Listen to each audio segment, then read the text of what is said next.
like a new Def Jam game.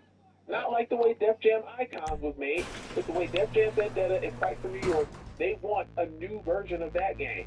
Now, I could argue that you need better rappers in it. Like, it has to be the type of rappers that was in the old ones, because these new rappers, nah, absolutely not. Can't do the game. Listen, not only does our client want these lost punks out of the picture, he wants the rest of the crank they ain't gonna be around to sell.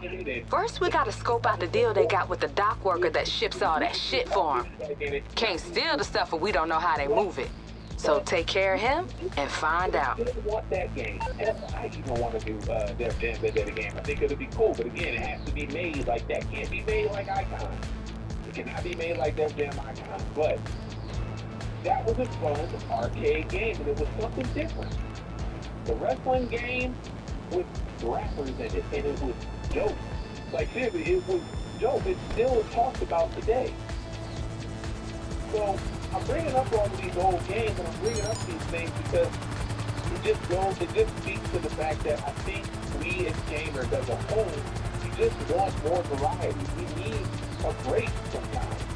We need there to be something else, and that is why so many people wanted AEW Fight Forever to be something that it never was going to be.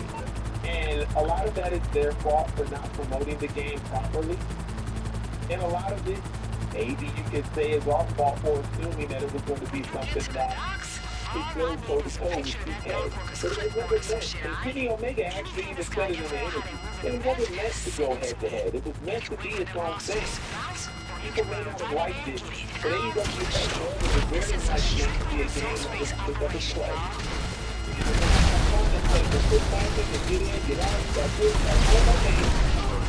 Like, so what with your clients, that kind of the game was talked about. When it came from the Young Bucks talking about the game, when it came from even Tony Khan would mention things like that when talking about the game.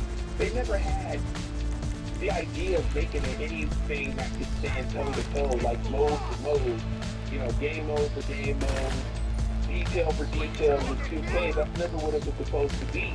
And I think that there would have been more of an appreciation for AEW Fight Forever if they didn't allow the fans to build up those assumptions. Because when they stayed quiet and go along and didn't say anything, people just wanted something new. To be honest, the level of disappointment that people felt with AEW Fight Forever speaks to how so many people wanted something new.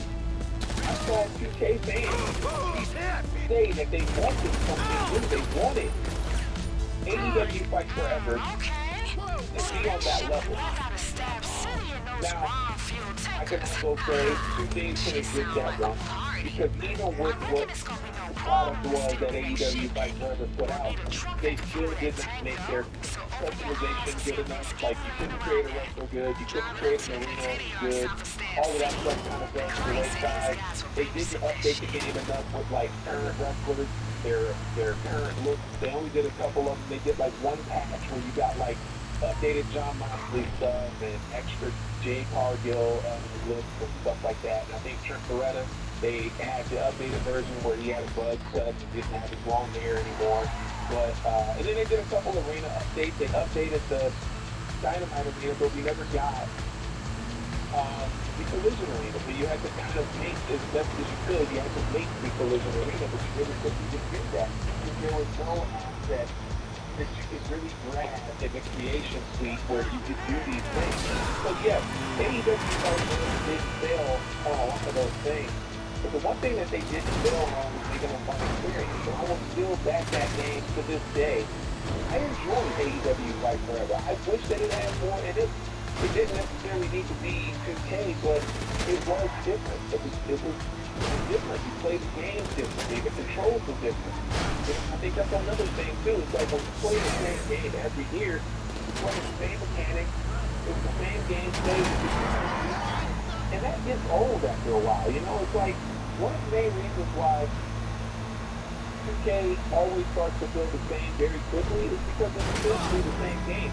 After you're used to the new features and some of the new gameplay things, like when people start using the thumbtacks in this new one, when people start testing out the ragdoll physics, after all of that, the core game is still the same. So eventually it's just going to feel like you're playing 2K25.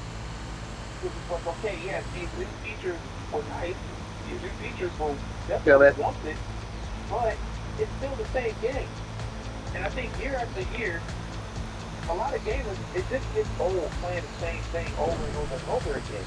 And I think that the gaming community, we really need that variation. We need that variety. I think that's beautiful.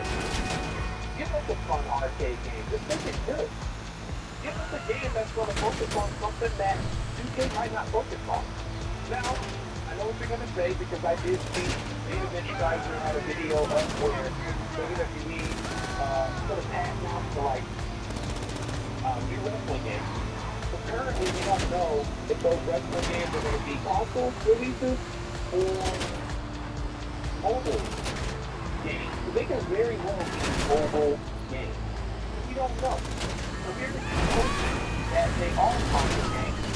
And we can have some different vibes of a wrestling game. A game that we can actually play and enjoy. We don't have to feel like we need to be 2K.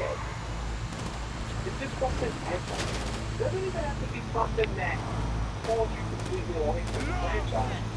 I do feel like it needs to be something there so you can get a break from it, so you can actually play something different. So if 2K does frustrate you, then you can turn on this other WWE. Maybe there's another game, you can get that, turn that on. Hopefully, you know, I don't know what they're going to release, but also programs will have those games coming out. You know, it's going to take a while. I just really think that game is equalized the wrong thing with all of these different franchises, especially for the ones that come out here. We have to have these there. We have to have a variety of games, man. I'll tell you guys real quick. People that have been following me for a long time know this, and as I talk about this, and I'll let you guys know. I was playing I was playing NBA 2K ever since the first one. Allen Iverson on the cover, battery is low on my controller, as you can see. But I was playing NBA 2K since the very beginning. Like, Allen Iverson on the cover, and I remember it got to 2K18, and I remember at the time, I was like, man, I'm just kind of sick of 2K. Even though I was playing NBA Live here and there, every time I played NBA Live, I was like, yeah, I just like 2K better. There were certain years of NBA Live that I did like. I liked Live with Fools, so that was pretty good. I liked the what is this? Is it NBA Live 10, the one with the White House or something? I think Mike Wayne was a part of making that one. I want to say it was NBA Live 10. That was good. And